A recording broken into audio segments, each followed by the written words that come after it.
I have 7 days to save my daughter's life, and all I have is $17. The words tore out of Rowan Pierce before she could stop them. Her voice trembled like a candle in the wind, fragile and flickering in the vast silence of the penthouse office 40 floors above San Francisco's rain-soaked streets. Nicholas Russo sat behind a mahogany desk carved from a single tree, the kind of desk that cost more than she would earn in 10 years. His black suit jacket hung over the back of his leather chair, sleeves rolled to reveal forearm tattoos that twisted like vines around his skin. His dark eyes, storm gray and penetrating, locked onto the soaked delivery girl standing in front of him, water dripping from her uniform onto a Persian rug worth more than everything she owned.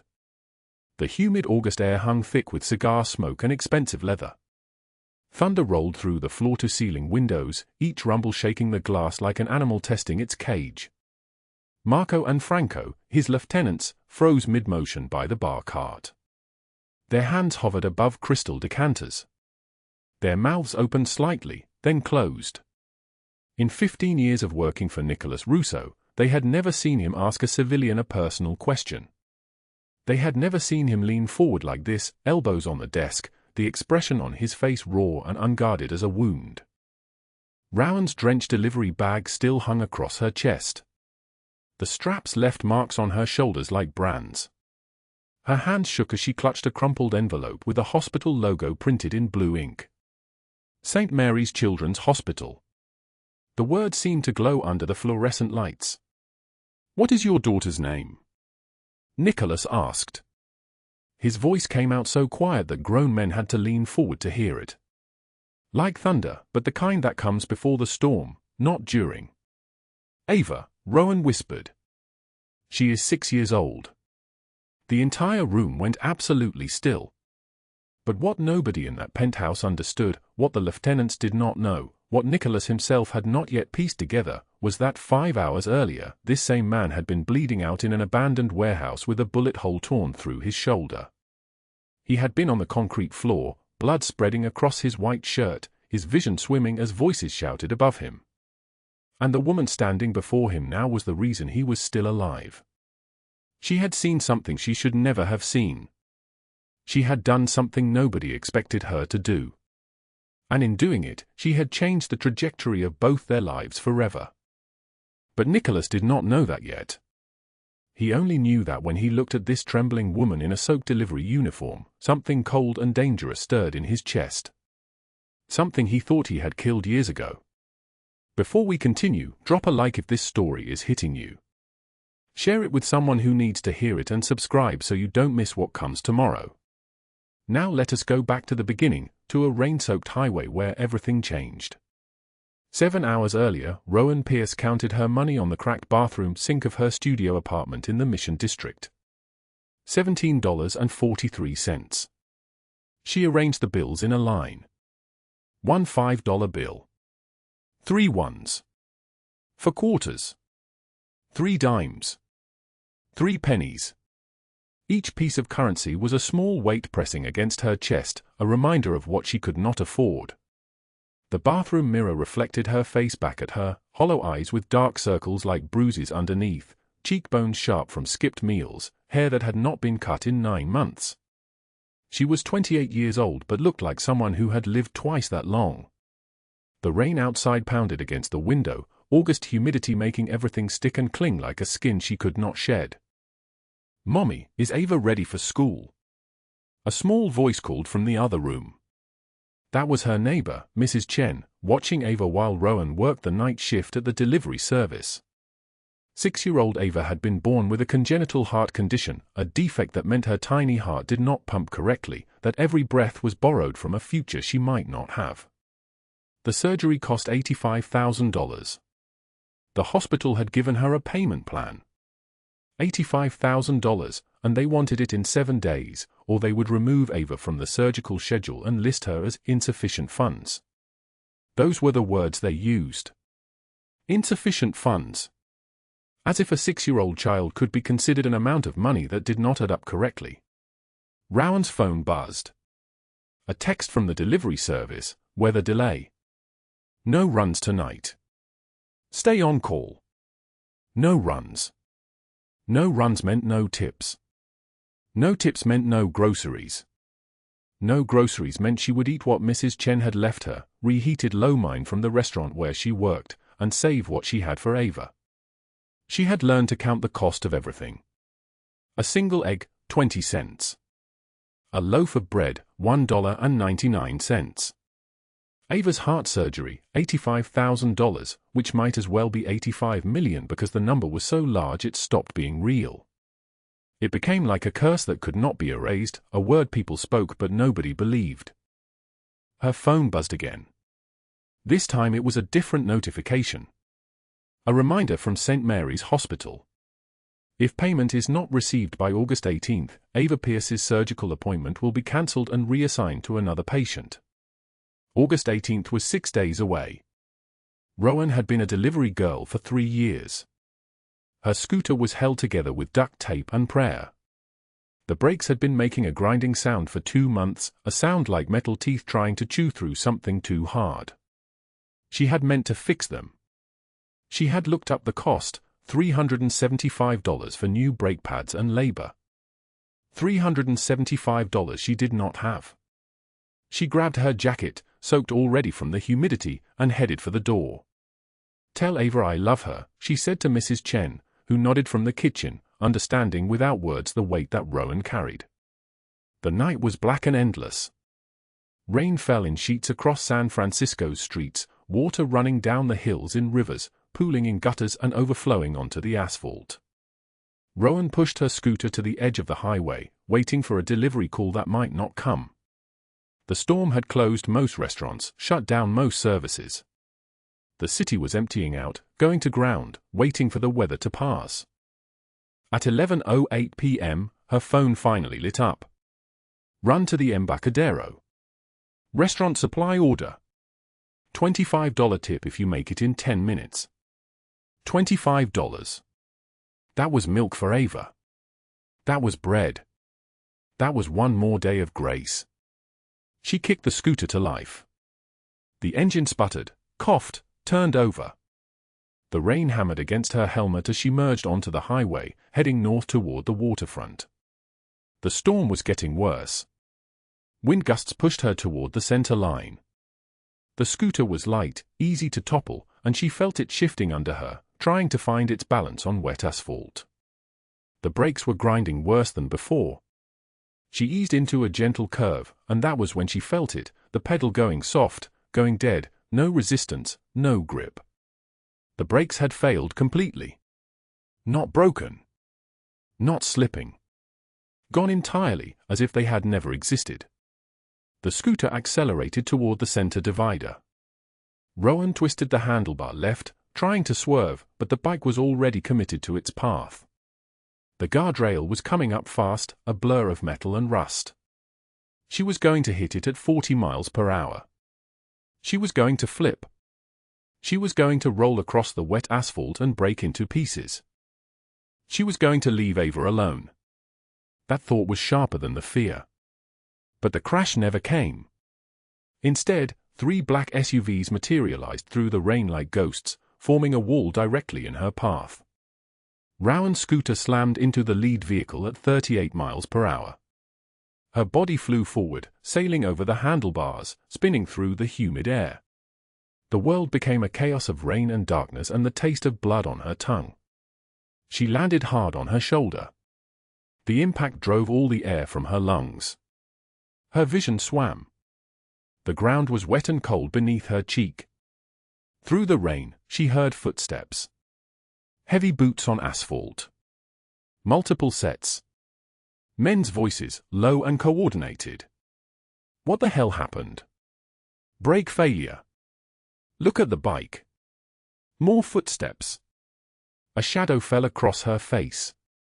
She looked up and saw him, a man with dark hair, storm eyes, and a coat of expensive cashmere that cost more than her yearly rent. He was tall, broad-shouldered, the kind of man who filled space just by standing in it. His jaw was sharp as a blade, and there was a scar running from the corner of his left eye to his cheekbone, white and thin like a knife cut. "Can you move?" he asked. His voice was deep and solid like an oath. "My daughter," Rowan gasped. "I have to get to my daughter." Nicholas Russo looked at the destroyed scooter, at the girl bleeding on the highway, at the expensive cashmere coat now soaked with rain. He looked at his drivers, who were waiting for instructions, their hands positioned where weapons lived beneath tailored jackets. "Take her to the penthouse," he said. "Have Dr. Reeves check her. And find out why a girl with a broken delivery bike was driving like she was fleeing something." Marco moved forward to help her up. His hands were gentle, despite the calluses that marked them as dangerous. She had no idea what would happen next. She had no idea that the man who had just saved her life was the most feared Mafia boss in San Francisco. She had no idea that in less than 6 hours she would be standing in his office, bleeding truth onto his expensive carpet. She only knew that her ribs ached, that her hand was cut, and that she had failed to make the delivery. She had failed to earn the $25. The rain continued falling as the black SUVs turned around and headed back toward the city, toward the lights, toward the penthouse 40 floors above everything. If you are still watching, you are incredible. Please hit that like button and subscribe now. We are only getting started, and what comes next will shatter you. 48 hours earlier, the August heat presses down on San Francisco like a wet blanket, the kind of suffocating humidity that makes the air itself feel heavy and thick. Rowan Pierce navigates her beat-up scooter through evening traffic, the engine sputtering and coughing black smoke every third block, each cough a reminder that this machine is held together by hope and duct tape.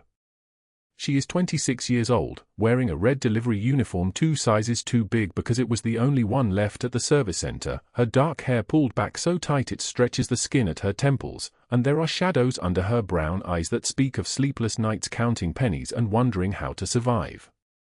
Her backpack is stuffed with community college textbooks she studies between deliveries, stolen minutes at red lights and in restaurant parking lots, because she has a plan. That plan requires a degree. That plan requires escape from this life where every dollar is blood, and every shift is a battle against mathematics that never favors her. The phone in her pocket buzzes. The 9th order of the night. Thai food to Russian Hill, $12 payout, maybe a $2 tip if the customer is feeling generous. She never counts on tips. Counting on things only teaches disappointment. Rowan pulls away from the restaurant, the scooter's frame vibrating beneath her, and she thinks about the number that haunts her every waking moment. $85,000. 7 days. That is what the surgeon said. That is what it will cost to save her daughter's life. Ava is 6 years old, and her heart is broken in the way that surgeons can fix, but only if the money appears first. Only if the insurance company does not deny the claim. Only if the universe decides to be kind, which it has never done before. The congenital heart valve defect was discovered when Ava was a baby, and they have been living on borrowed time ever since, borrowed time and patched together medical care paid for through late-night shifts and meals Rowan skips so her daughter can eat. The ER visit 3 days ago cost $417. Rowan still does not know how that money will be recovered. She has $17.38 in her checking account. $17. That is all that stands between her and complete collapse. That is the entire safety net. That is everything. Thunder rumbles overhead as she merges onto Highway 101, the 6-lane artery that bleeds traffic through the city night and night. Rain begins to fall in fat drops that sizzle on the hot asphalt, creating neon reflections from surrounding traffic lights, blues and reds dancing across wet pavement like ghosts. She leans into the curves, her body moving with the scooter's momentum, and she thinks about Ava's voice this morning when Rowan left for her shift. "Mommy, will you be home for breakfast?" She will not be home for breakfast. She will not be home for lunch either. She will be home sometime tomorrow if the scooter does not break down and if no deliveries are cancelled and if luck, for once, decides to tilt in her direction. The brake pedal feels softer than it should. She has noticed it getting worse for weeks, the resistance diminishing, the response time slowing. New brake pads cost $40. $40 is $40 she does not have. $40 is for more shifts. $40 is another week without proper food, another week of calculating calories, another week of choosing between her needs and Ava's needs and always choosing Ava. She approaches a red light on the highway decline, and she presses the brake pedal. The pedal sinks toward the floor. Her heart stops. The scooter does not stop. The pedal hits bottom and nothing happens, and the scooter accelerates down the rain-slicked decline, and suddenly everything is happening very fast. Cars swerve around her, horns blaring, a symphony of fury and fear. She yanks the emergency brake and it does nothing, and she is gripping the handlebars so hard her knuckles turn white. The scooter skids sideways, the rear wheel losing grip on the wet asphalt, spinning like a drunken animal across 2 lanes. Metal screams against metal as she hits a guardrail, the impact throwing her forward, and then she is airborne for 1 impossible second before she crashes onto the wet pavement. The breath leaves her body. Her palms scrape against asphalt, and the uniform tears, and she tastes copper from a split lip. Rain soaks through her clothes, ice-cold and immediate. She lies there gasping, her ribs screaming, unable to move for 3 long seconds that feel like hours. Then headlights appear through the downpour. Not 1 set of headlights. Not 2. 5 black SUVs with tinted windows materialize like ghosts emerging from the rain, their engines deep and powerful, forming a convoy that slows and stops 20 feet from her broken body. The lead SUV is so black it seems to absorb the streetlight. The doors open with synchronized precision. Men emerge. Not 1 man. 6 of them, dressed in tailored black suits despite the August heat and the rain, their movements controlled and practiced and dangerous. The tallest one approaches, and the rain parts around him like he commands the weather itself. He is tall, 6'1", broad-shouldered in a way that fills the space between earth and sky.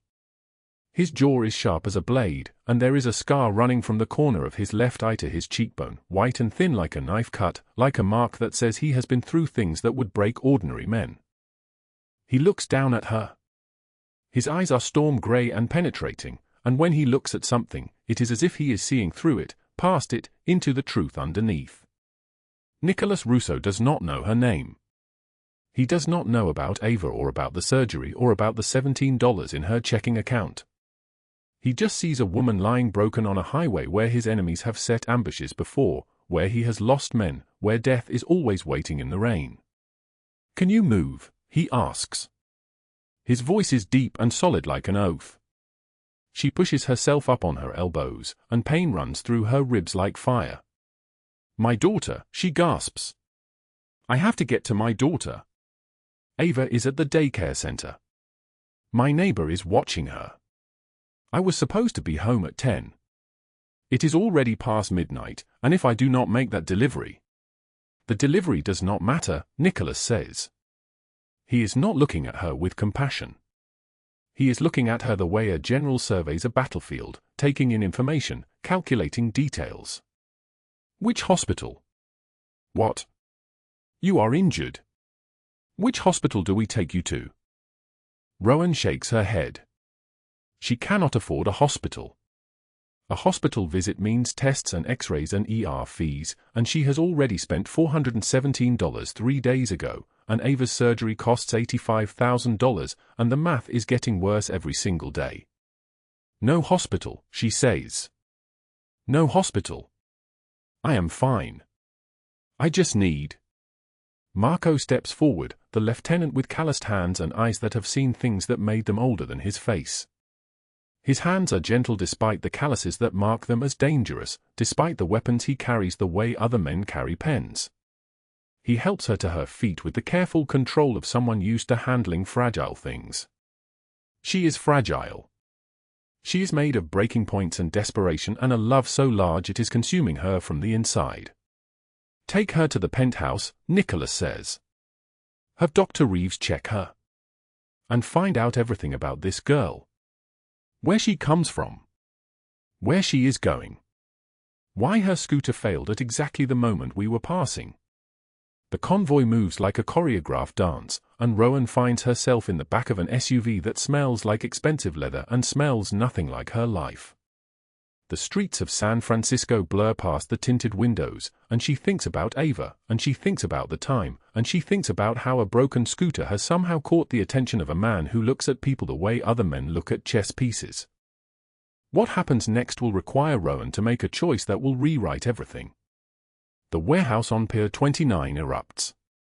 Muzzle flashes cut through darkness like blades, the shots echoing off corrugated metal walls, and Rowan Pierce moves without thinking, her body responding to survival instinct older than reason.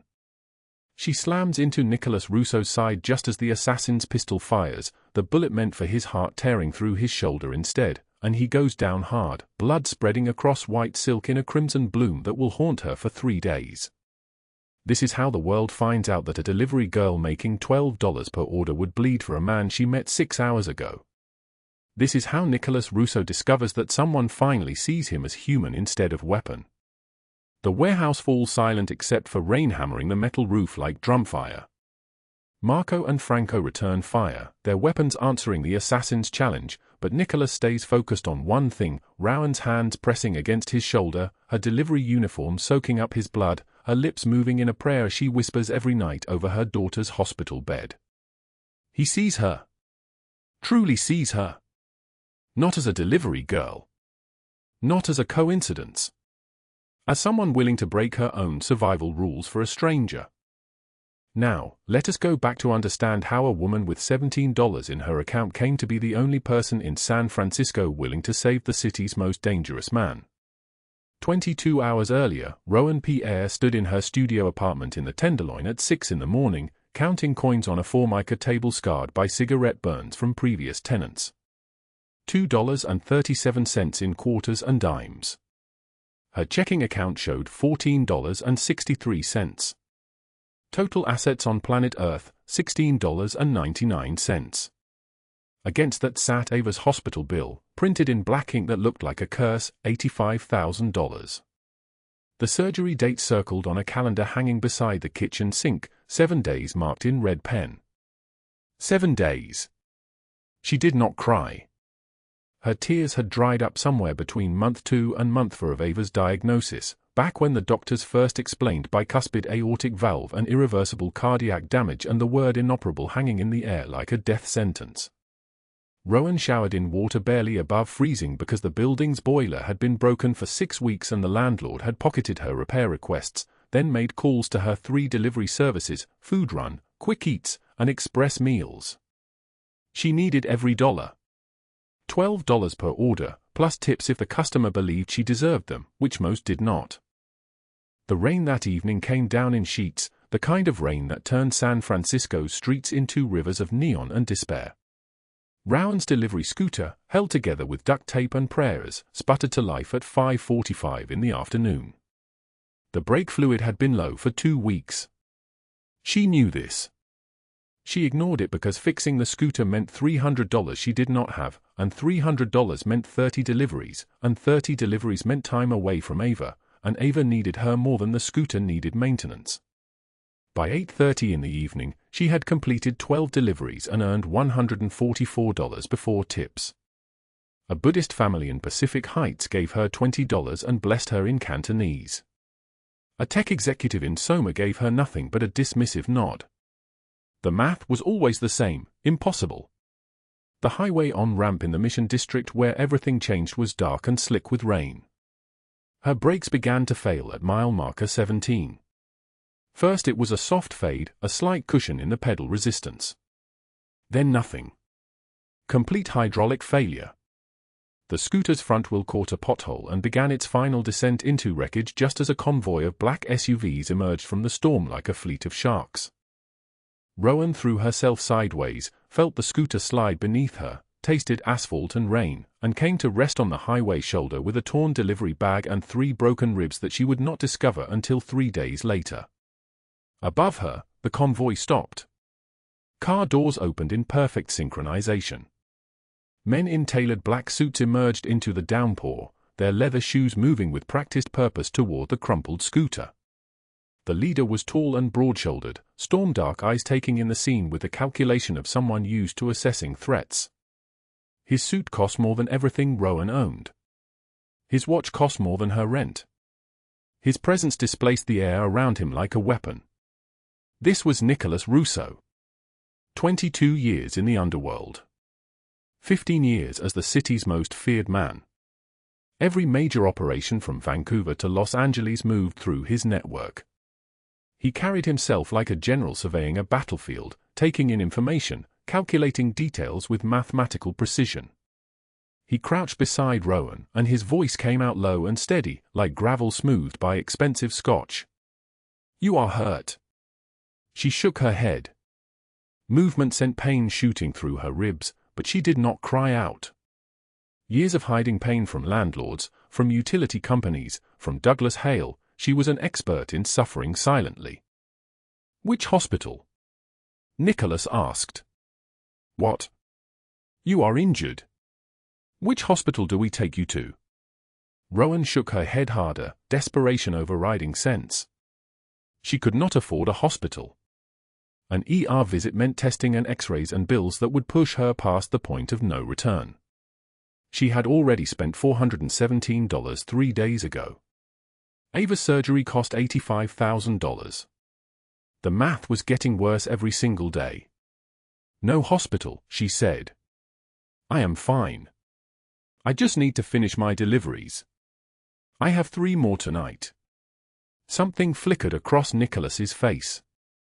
A man with his power was not accustomed to people refusing him. Marco stepped forward, the lieutenant with calloused hands and eyes older than his face.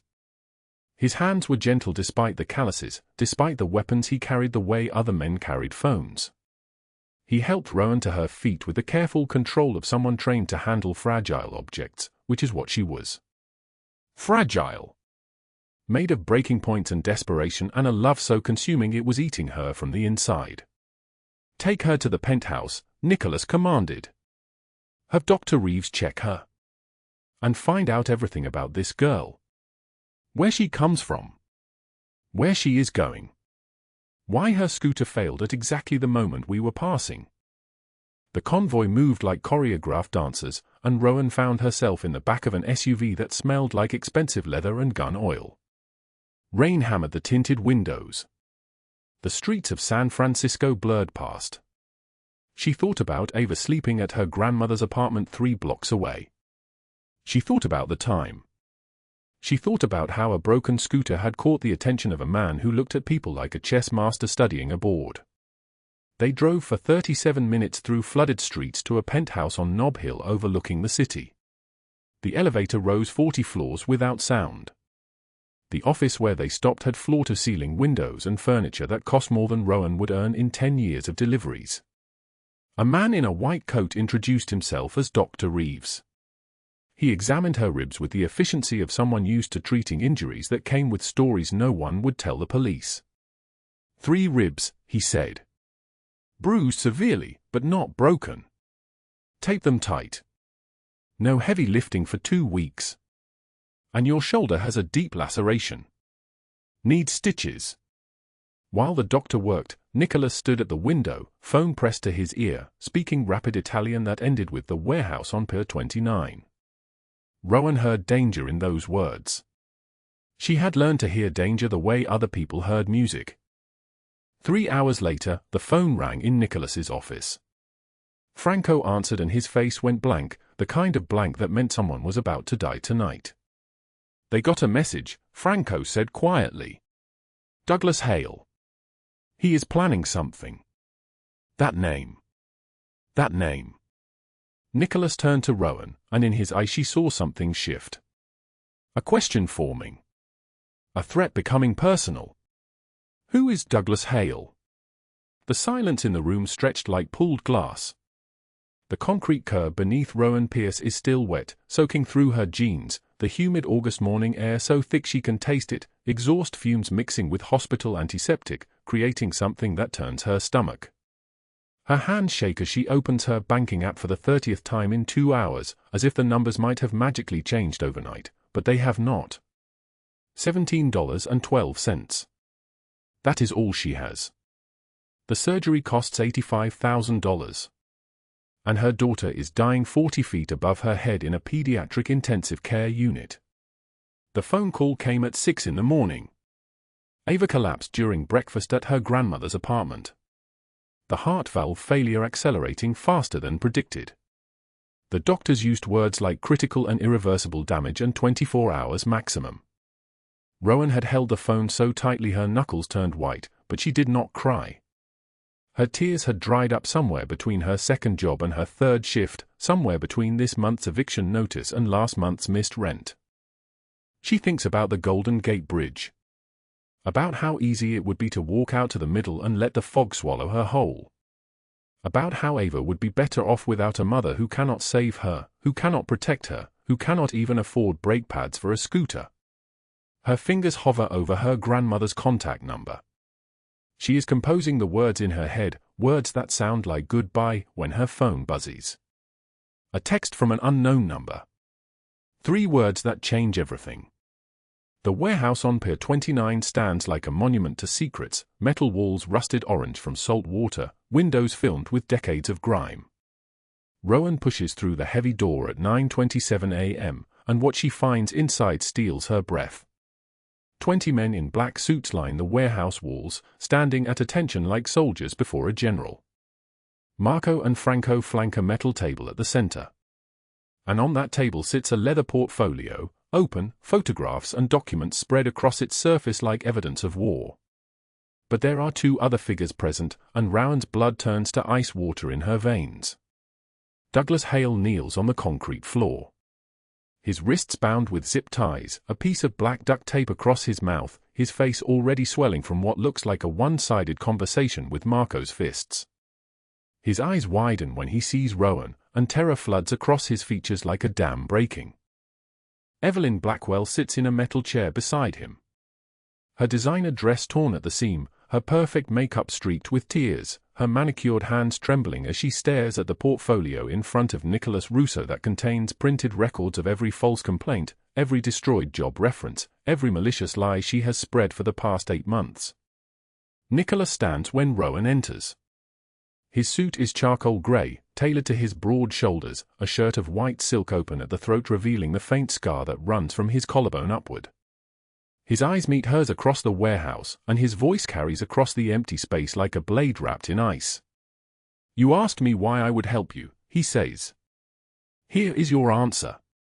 You saved my life without asking for payment. In my world, that debt is a sacred thing. I repay what I owe." He gestures to Douglas, and Marco presses a gloved hand against the man's shoulder, a gesture so casual it carries absolute finality. "He will never touch you again," Nicholas says. "He will never call you. He will never approach you. He will never exist in your world." Then Nicholas turns to Evelyn, and when he speaks his voice carries the weight of a judge pronouncing sentence. "She destroyed your reputation with lies. She poisoned every opportunity you tried to grasp. She orchestrated your suffering for entertainment." He pauses, letting each word land like a hammer. "I destroyed her family's empire with truth. The Federal Bureau of Investigation has been anonymous delivered evidence of 15 years of tax fraud, money laundering, and bribery. Her father dies in federal prison. Her mother loses everything. And she spends the next 40 years in a women's correctional facility explaining to inmates who lost custody of their children due to false reports exactly what she did to you." Evelyn's perfect composure shatters like dropped glass. She sobs so violently her entire body convulses, tears and makeup streaming down her face, gasping for air as if she is drowning in the truth of her own ruin.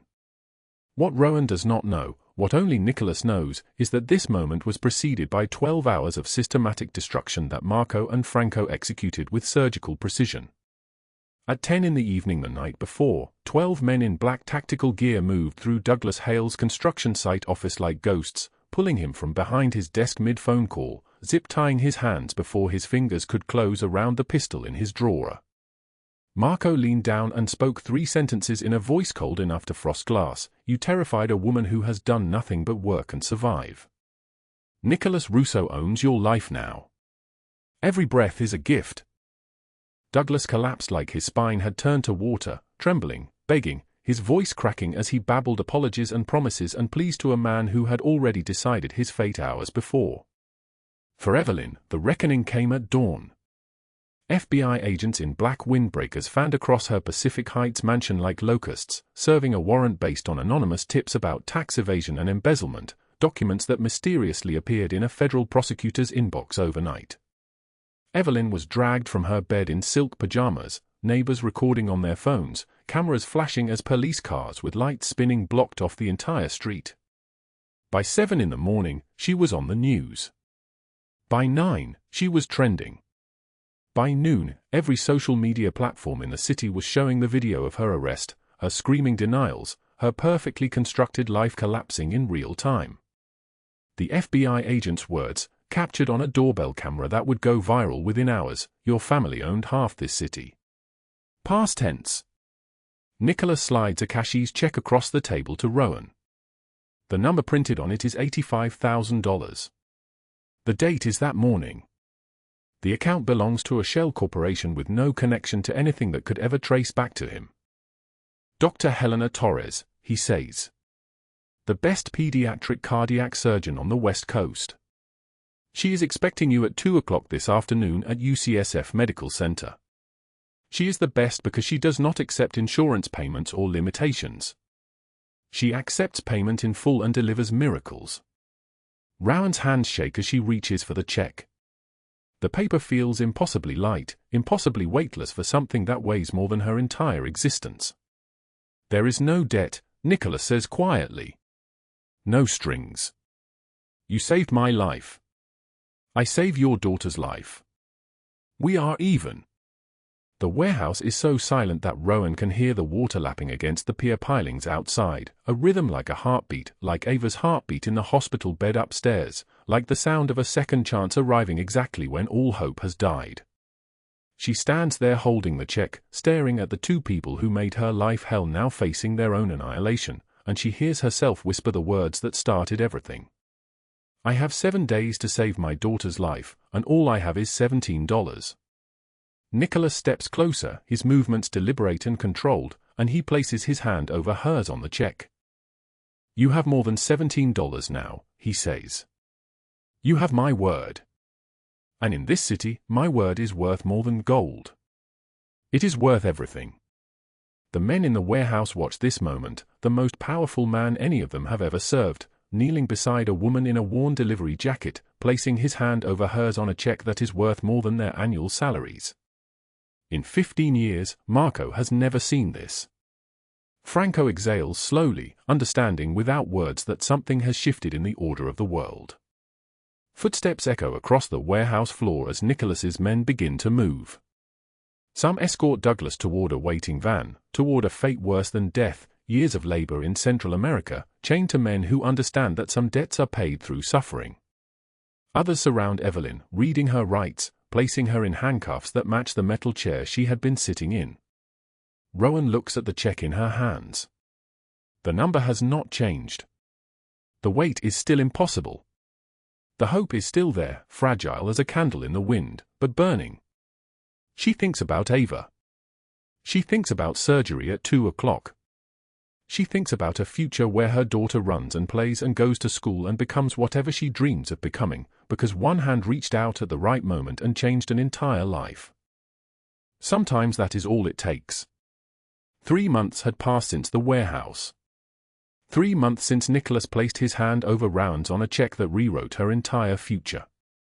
The September sun fell across Pacific Heights in thick, golden rays, and Ava ran through the playground with the boundless energy of a child whose heart no longer betrayed her.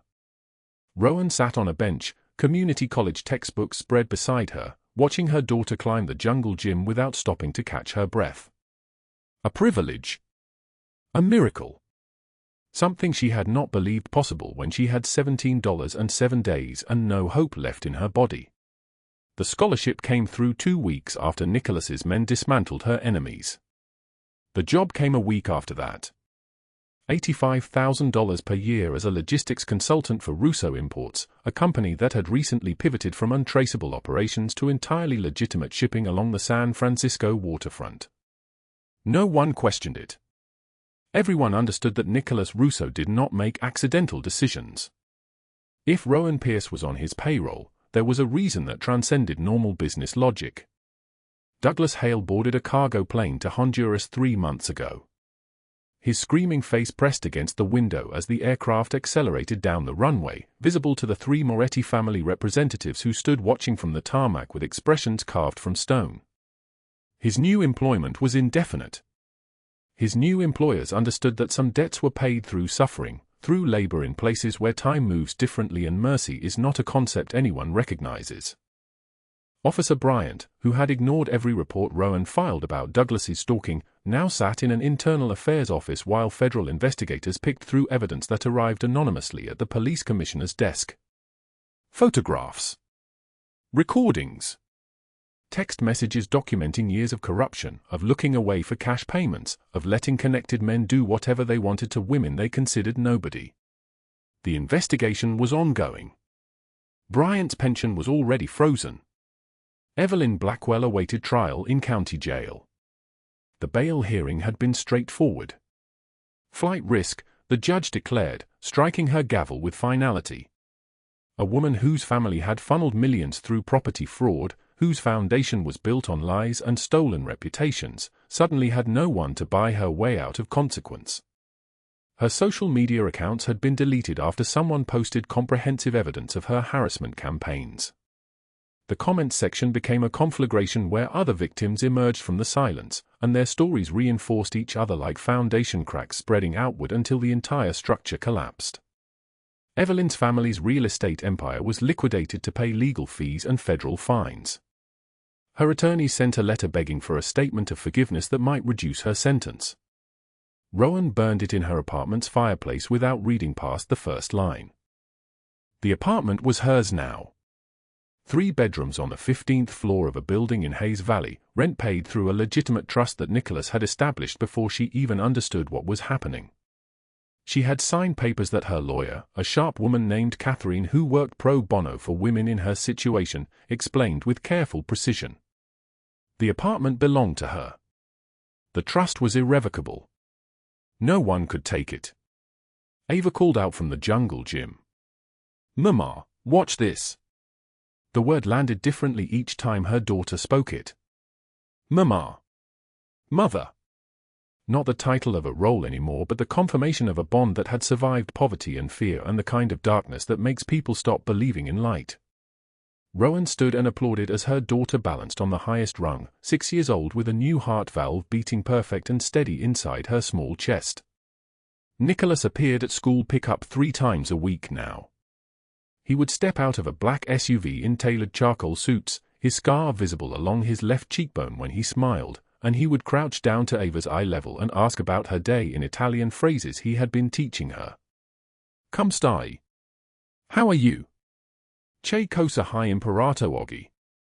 What did you learn today?"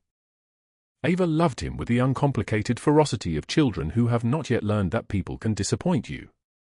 She would run to him and take his scarred hand in both of hers, and he would stand and lift her onto his shoulders and carry her to the car like she was the most precious cargo he had ever transported. Marco would watch from the driver's seat, and something in his expression had shifted 3 months ago from cold calculation to something resembling tenderness. 15 years of working for Nicholas Russo, and in those 15 years, Marco had never seen him like this. Soft. Present. The kind of man who read bedtime stories and learned to braid hair from YouTube videos at 1 in the morning because Ava had asked if he could braid hers like Mama did.